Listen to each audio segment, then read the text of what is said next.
கனவு வர்றது நம்ம எல்லாருக்குமே காமனான ஒரு விஷயம். சிலருக்கு அவங்க பிடிச்ச விஷயங்கள் கனவுல வரும், சிலருக்கு அவங்க பயப்படுற விஷயங்கள் கனவுல வரும். மனுஷங்களுக்கு ஏத்த மாதிரி கனவுகளும் மாறுபடும். என்னமா சக்தி என்னாச்சு? ஒரு சின்ன கனவு. கனவா? என்ன கனவு? வேப்பங்குளத்து சூசை ஒண்ணு வெட்டிட்டாரு.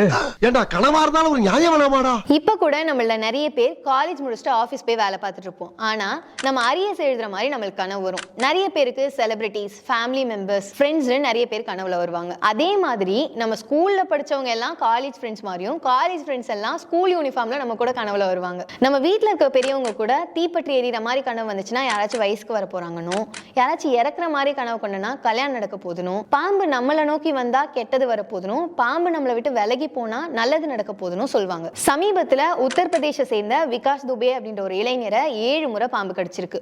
ஒவ்வொரு முறை பாம்பு கடிக்கும் போதும் அது அவருக்கு முன்கூட்டியே தெரிஞ்சிருக்கு. அவரோட கனவுல வந்த பாம்பு 9வது முறை அவரை கடிக்கும் போது அவர் இறந்துருவாருன்னு சொன்னதா அவர் பேட்டி கொடுத்திருக்காரு.